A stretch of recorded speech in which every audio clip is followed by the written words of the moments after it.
But the average number of new admissions to hospital is 900, the lowest since October. Next slide, please. Thankfully, the number of deaths with COVID are also declining steeply. The average number of deaths per day is 248, also the lowest since October. And here the decline is in fact accelerating. The halving time of the number of deaths has come down from 19 days, so the number of deaths each day halving every 19 days last month, to halving every 11 days now. Not only that, there are now fewer people dying from all causes in care homes than is normal for this time of year.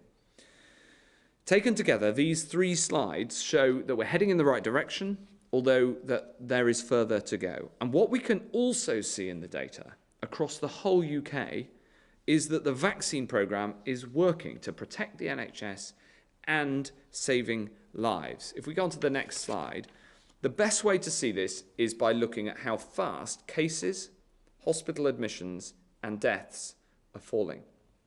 The number of cases have been falling in a fairly even way since around the middle of January, and by a quarter every week, and just a little bit more in the last few days. It's not been completely smooth, as you can see from the slide. A week ago, we stood here, and we said that we were worried that the fall in cases was slowing down. Thankfully, as you can see in the chart, that now looks more like a temporary blip, which is good news for us all. Next slide, please. Now let's turn to the number of hospital admissions. Again, this is falling steadily at just under 30% every week. But there are signs that this fall is getting a bit faster, as you can see from the last week's data there. And in fact, the 29% fall in the last week is the fastest fall in hospital admissions at any point in the entire pandemic. If we go to the final slide, please. Where you can really see the effect of the vaccine is in the fall in the number of deaths. The number of deaths is falling faster and faster. And now deaths are falling by over a third each week. And in fact, in the last week, have fallen by 41%. They're falling faster than before. Now, the Chief Medical Officer told us weeks ago that you'd first see the effect of the vaccine in fewer people dying and then in reduced hospitalizations. And I believe that that is exactly what is happening. What this all shows is that the link from cases to hospitalizations and then to deaths that had been unbreakable before the vaccine, that link is now breaking. The vaccine is protecting the NHS and saving lives, and right across the country's plan is working. As well as this real-world data, I want to share the results of a study by the University of Bristol, which clearly shows the difference the vaccination programme is making. This study looked at all patients over 80 who were admitted with serious respiratory disease in Bristol. And the results showed that a single dose of both the Pfizer or the Oxford AstraZeneca jab offers around 80% protection against hospitalisation after at least 2 weeks, even amongst the most frail and those with underlying medical conditions.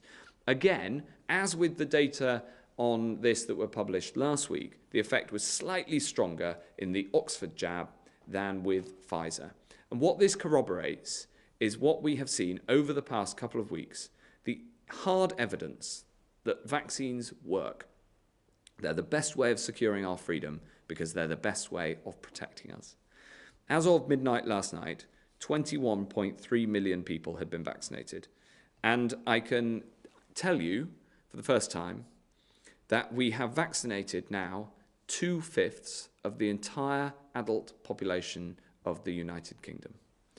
Yesterday I was in Scotland seeing the combined teamwork of NHS Scotland and Scottish local authorities and the armed forces delivering jabs in Hamilton. And they were all working together as one towards a common goal of protecting us all. And as anybody who's been to a vaccination centre will know, the joy on people's faces as they get the jab is unbelievably uplifting. And more people will be getting this feeling of protection over the next few weeks and months. We're on course to hit our target of offering a first dose to everyone who's over 50 or part of an at-risk group by the 15th of April and all adults by the end of July. The vaccine rollout has allowed us to set out our roadmap for how we'll carefully lift some of the restrictions that we've all endured for far too long. And as we do this, we'll be drawing on the huge testing infrastructure that's now in place. And I just want to spend a moment on this. We're now testing 2.8 million people a week. The roadmap is built on the principle of replacing the protection that comes from lockdown with the protection that comes from vaccines and regular testing. So as we open up, for instance, care homes, as I mentioned a moment ago, to visitors, that will come with regular testing for visitors.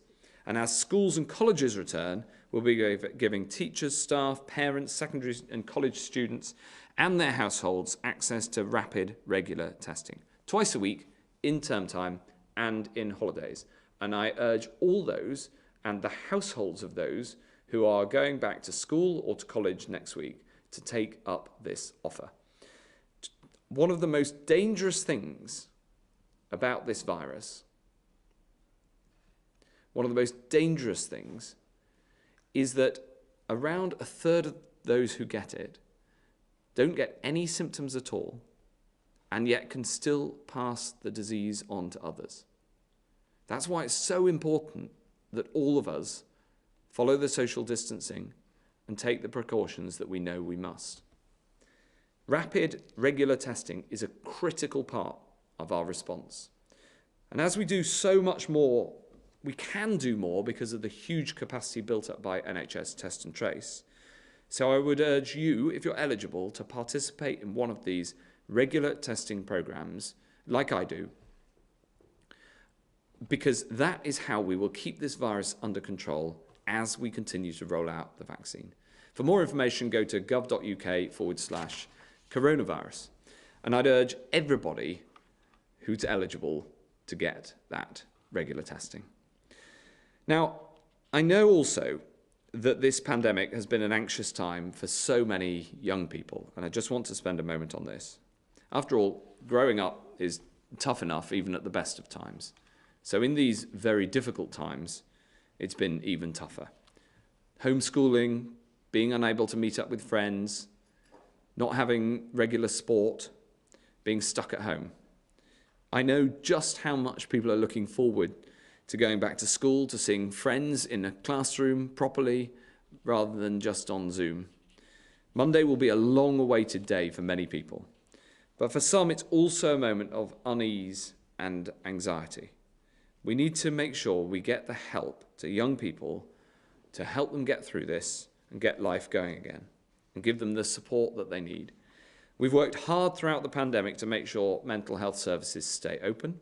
We've set up 24/7 support for those in need, and I'm delighted to be able to announce today that we'll be allocating an extra £79 million to boost mental health support for children and young people. Almost 3 million people will benefit from more mental health support teams, children and young people. And those mental health support teams in schools will be working hard to ensure people get access to the support and care that they need. And we'll be expanding access to mental health services in the community too. I'd like to end with some good news on our work to tackle new variants. Thanks to the brilliant team who've been working so hard over the past week, we've now successfully identified the 6th case of the variant of concern first identified in Manaus in Brazil. Using the latest technology and with the dogged determination of our testing and tracing scheme, we've successfully identified the person in question. The best evidence is that this person in question stayed at home and there's no sign that there's been any onward transmission. But as a precaution, we're putting more testing in Croydon, where they live, to minimise the risk of spread. This positive outcome was only possible because of the huge genomic sequencing capacity that we now have in this country and because of our test and trace team, so they could identify these cases, track them down, contact them. And it shows the importance of this capability that we've built and how important it is also to be transparent when new variants are found, because whether it's here at home or around the world, testing, sequencing, and being transparent about what you find helps stop the spread of this disease, and in particular, these variants of concern that are so worrying. So I'm really, really delighted that the team have done this work. They've worked absolutely flat out since these 6 cases were first identified on Friday, and found the 6 positive cases, even though the form wasn't filled in quite right. So Susan's going to say a little bit more about this in a moment, but my summary is that these things are moving in the right direction. These are challenging times, but thanks to the vaccine, we're making progress. We're not there yet, so as we go down the road to recovery, it's vital everybody still plays their part, follows the rules, and of course, when the call comes, get your jab. Dr. Hopkins. Thank you. So I'm giving you a little bit more detail on what we've done for the investigation to find the individual in question. On Friday, the 26th of February, we identified 3 cases in England of P1, the variant first described in Manaus, Brazil. As we know now, one of the individuals had attempted to register his test online, but had failed to do so effectively. Specialist teams from NHS Test and Trace and Public Health England immediately launched an investigation to identify the individual concerned. An incident team of 40 people from across the system, made up of laboratories, logistics, data analytics experts, was mobilised to trace the individual. The team began with very little information. As of Sunday morning, they had a single barcode and a date and time the test was processed at the Cambridge Lighthouse Laboratory. Using the barcode data, they established that it was delivered through the DHL service for home deliveries. The Test and Trace deliver many thousands of kits across the week to the UK, and now they were looking at sequentially when this test was delivered and where this was delivered to, comparing it to other tests that were in the system. They worked backwards from when it arrived in the laboratory to where they had which testing hub it had come from, and backwards through the postal service. The intelligence was then overlaid with the geographical spread to look for the correlation of sequential barcodes and the regions it had been distributed to. This narrowed it down to 2 regions and 10,000 possible households. Once the team had combined the region and the time window, experts tracked down every single distribution centre and then filtered it down further, down to 379 households. At this point, enhanced contact tracing kicked in, with call handlers calling, emailing, and phoning all of the individuals that could have received a test in that time interval. These calls narrowed it down to 27 individuals who received further calls, further texts, further messages. And on Wednesday at 3 p.m, an individual phoned the 119 service. They were able to give the missing barcode number that they had held securely for the whole time. This individual has been interviewed extensively and lives within a household that had recently returned from Brazil and all had quarantined at home. Further precautionary testing will occur in the neighbourhood, and we've already started testing all of the samples from the neighbourhood through whole genome sequencing to ensure that there's no further distribution of cases in the community. This is a testament to the NHS Test and Trace teams, the call handlers, and the Public Health England Health Protection team working together to find an individual and prevent further transmission. Thank you. Thanks very much, Susan. First, we're going to go to questions from the public and then from the media. The first question by video is from Andrew from Durham. Good afternoon. The past 12 months have identified current and future mental health challenges and also an opportunity to improve. What will the government be doing around the current mental health challenges? How will they be approaching mental health and wellbeing for the future, especially mental health and wellbeing in young children in schools? Thank you. Well, Andrew, it's a very pertinent question because it's an incredibly important challenge, and it's clear that the measures that we've had to take in the last year and the lockdown have had a significant effect on some people, and we need to make sure that we respond to that and support our mental health professionals who've been working incredibly hard. And I would say that the response is in 3 parts. The first is to support those who are currently working very hard to deliver mental health services. And in particular, we've seen a rise in presentations of serious mental ill health, and making sure that our mental health teams have the support to respond to those cases in a timely fashion is incredibly important. The second has been to expand the number of people who can get access to mental health services to support those who may have a challenge with their mental health, which can be addressed through services like talking therapies, so-called IAP therapies, and other online services, which we've expanded massively during the pandemic. And the third is something that we've announced further funding to today, an extra 79 million to support children and young people's mental health, especially as they go back to school. And this will be linked support workers who link schools with local mental health services. Because it's not just about the serious mental ill health, although that is obviously absolutely critical. It's about making sure that everybody gets the support to strengthen their mental health. And this is something everybody can do in the same way that, even fit and healthy people go out to strengthen their physical health. I was out running in the park this morning. Everybody can take steps to support their mental health and to make sure that your mental health stays strong.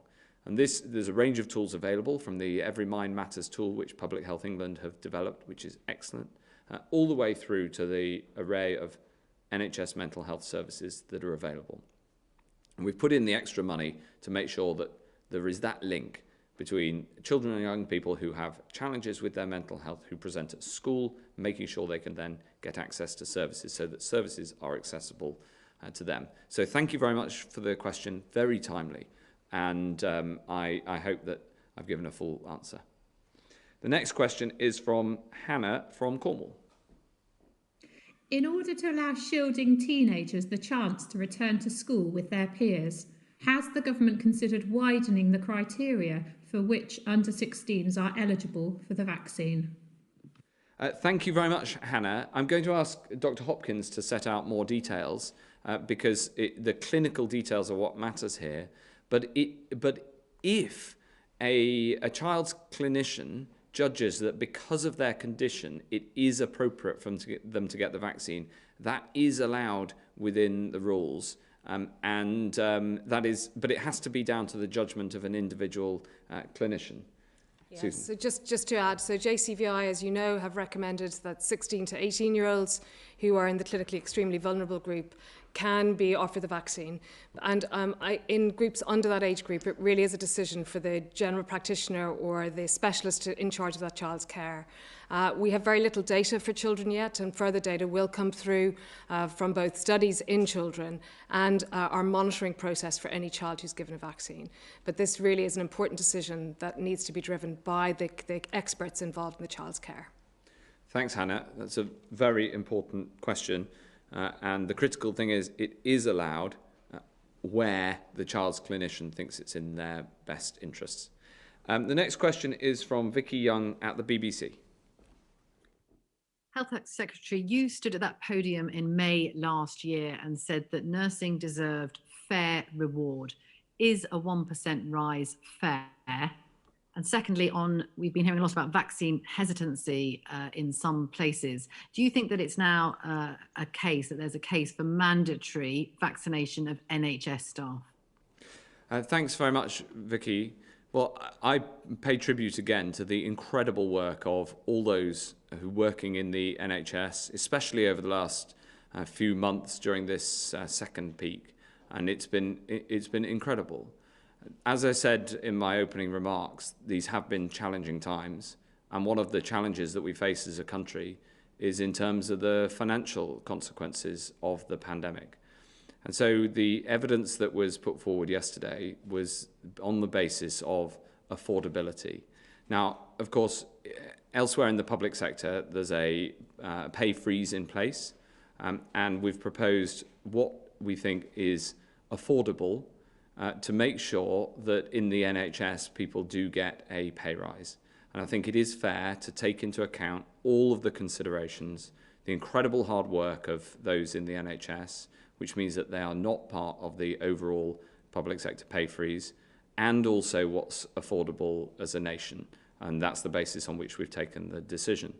When it comes to vaccination, obviously I'd urge everybody in the NHS to get the vaccine. and we have seen the take-up increase.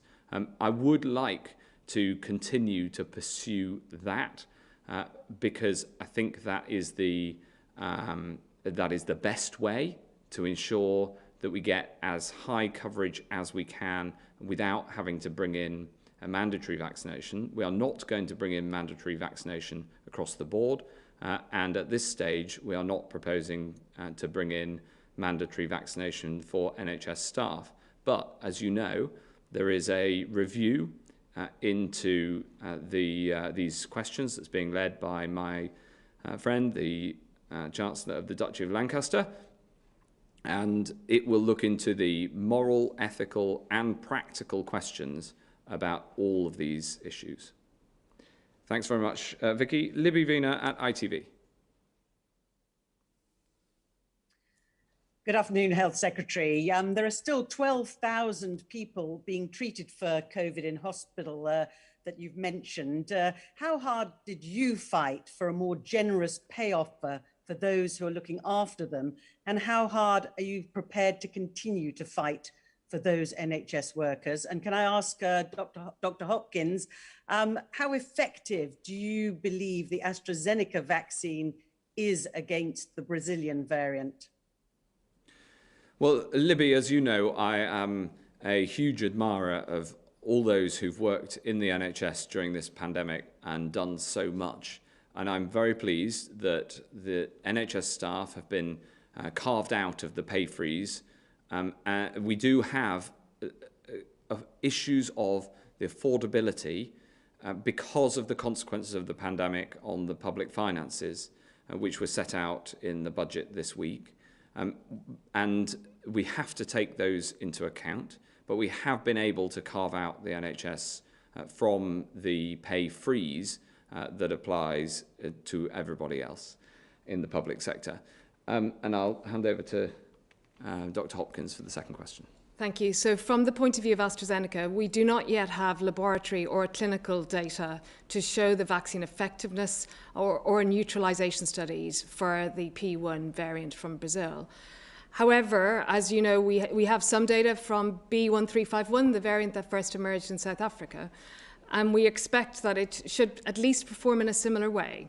And therefore that we think that it's likely that there may be some reduction in risk of transmission or reducing the risk of transmission. But we at least hope at the moment that it will have a strong impact in reducing hospitalizations and deaths. We do need to wait for studies to come out from South America and in particular Brazil, and those will come, but it will take weeks rather than days, I'm afraid.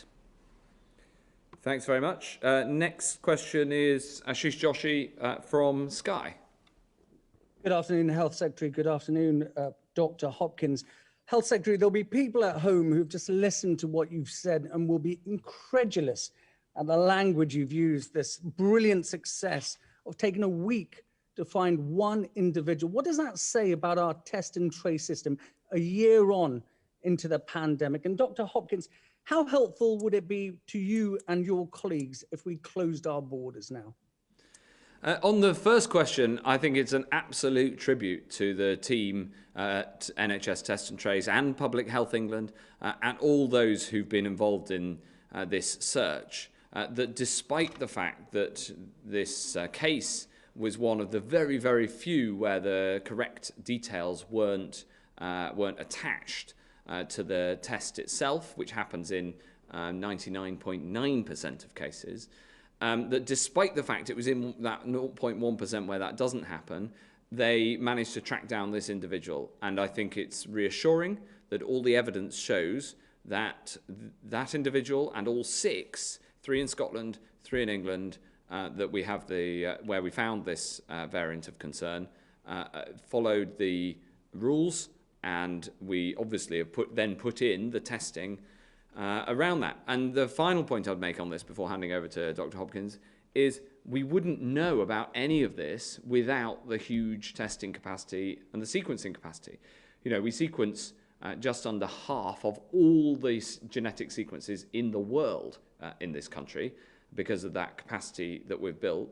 And in fact, I was in Glasgow yesterday, I was seeing the expansion of that sequencing which we're putting in place to increase it further. It's only because of that capacity that we were able to find these 6. In most other countries in the world, we simply wouldn't have known that that had happened, and therefore we were able to track all 6 down. Dr. Hopkins. Thank you. So I think the challenge about borders is that people coming into this country at the moment and leaving should only be doing it for essential reasons. And as you know, only people who have a British residency or a British passport can come in from many countries right now. In addition, the day 2 and the day 8 tests while people are in quarantine give us extra reassurance of being able to detect cases. And we are also whole genome sequencing any of those that can be sequenced. All of that is really positive because it allows us to find any of these variants coming into the country earlier, trace any of their contacts, trace people on flights as we did for the previous cases. And that gives us a lot of reassurance that even with small numbers of individuals coming into the country, that we can minimize the risk to the public health and to the population. Thanks very much. Next question, Nigel Morris from the Eye. Nigel. Secretary of State, the PM said all the way back in July 2019 that the government had a ready-made plan for fixing the long-running crisis in social care funding. And yet his press secretary said yesterday that you still had no detailed proposals on the issue. Could you finally give us a firm date when your social care reform plans will be produced and update us on what cross-party contacts have taken place following your call for cross-party consensus on the issue? And secondly, very quickly, could I ask, was consideration given to a one-off bonus to NHS staff as is happening in Scotland? And if so, why was the idea rejected? Well, thanks very much. Obviously, solving the social care funding issue has been a long-standing problem. We have a clear manifesto commitment to deliver on that, and we intend to publish details of how we plan to do that this year. I've been working with the Prime Minister on it.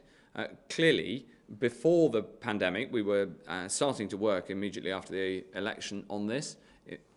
We did engage then in cross-party engagement. I put out a call, as you mentioned, for cross-party suggestions and input. We've received quite a lot of that, and that's been part of our considerations. And I hope that we can come forward with a plan that can work and can carry public broad consensus. Now, it is more challenging to deliver this in more difficult economic times. That is obvious and clear. What we need to do, though, is put in place a long-term plan that will bring about a solution to this problem. At the same time, there are many, many other improvements to the delivery of social care that we can make, as well as addressing this issue of the funding reform. And many of those are contained in the white paper that I set out last month, on which there'll be a bill in due course to bring an integration between health and social care formally, and much more so than we've had until now, because that is part of the solution to this significant problem. Even that part of the solution, the integration of health and social care, is an issue that's eluded governments of all stripes over many, many years. And I'm absolutely delighted to have been able to set out that white paper and to bring forward the bill in due course. On the second part of you, I've completely forgotten your second question. I should have written it down, sorry. One-off bonus for Scots. Oh, yes. The administration in Edinburgh take their decisions in terms of how they run the NHS. That isn't the approach that we have chosen to take here, and obviously the matters of pay will go to the pay review body. But we have set out what is affordable given the very significant challenges to the public finances. Next question is John Johnson from Politics Home. Good afternoon, Health Secretary. 2 quick questions, if I may. Earlier today, the Scottish Conservative leader, Douglas Ross, said that test and trace in the early stages of the pandemic did not work as well as it should have, and that he believed government ministers would accept that. Do you accept that analysis? And if not, why not? And secondly, Conservative MPs, including the chair of the Education Select Committee, have called for further evidence to be published over the weekend regarding the use of face masks in schools. Do you have any plans to explain to parents and teachers why that guidance has been issued to reassure them that when pupils go back on Monday, that they're making the right decision by asking children to wear face masks? Thanks, John. On that second question, I'm going to ask Susan to give a clinical answer. On the first question, of course, at the start of this pandemic, test and trace didn't exist. We developed the first test. Public Health England did that, and they did it within about a month of first discovering about this virus in the first place. So, of course, there's been a programme of constant improvement, and it's testament to that improvement that we now have turnaround times of under 24 hours in the vast majority of tests right across the UK. We have this huge sequencing capacity, which is the biggest in the world as a proportion of our population by a huge margin. We have contact tracing that reaches over 90% of positive cases and over 90% of their contacts, and again, very, very rapid speeds, which is an incredible achievement of the team to have built all of this. It means that we are in a better place to deal with a pandemic like this than before, and it's been because we've built it all the way through. That's been a very important part of what we've had to do. And I've spoken at this podium many times about the work that's gone on to make all of that happen. Susan. Thank you. So our face coverings and face mask group have reviewed the evidence and also looked at the variant that we have circulating, B117.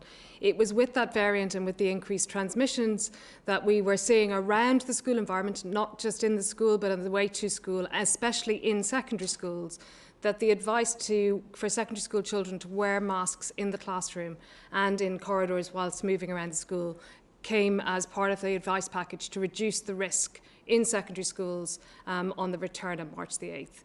That goes hand in hand with the testing that we're advising schools to do to also reduce the risk, along with all of the other measures the schools have put into play. And this is all there to reduce the risk of transmission in schools, to allow our children to continue their education safely, and to ensure that we have the least amount of rises that we can possibly hope for with increased mixing around return to schools next week. Thanks very much, Susan. Final question, Megan Ford from the Nursing Times. Good evening. Nurses are considering industrial action and others may quit altogether following the news that they might receive just a 1% pay rise after a year of COVID-19.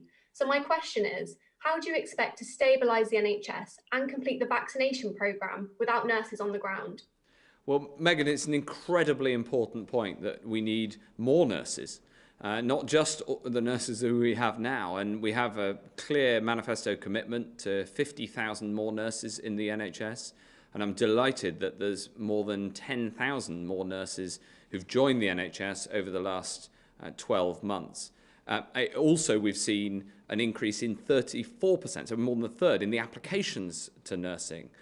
And of course, over the past 3 years, nurses have had a 12% pay rise. And I bow to nobody in my admiration for nurses. In fact, I learned that at the knee of my grandmother, who was a nurse and worked nights at the Pilgrim Hospital in Boston. The challenge is that the nation's finances are tight, and whilst everybody else in the public sector is going to have a pay freeze, we are able to give to propose a pay rise for nurses at 1%. I entirely appreciate that reflects the difficult financial circumstances that the country is in.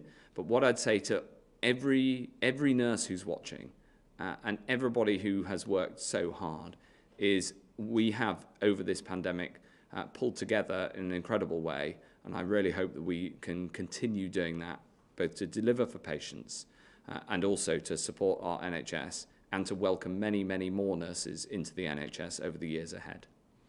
Thanks very much, Megan, and thanks to all. That ends today's coronavirus briefing.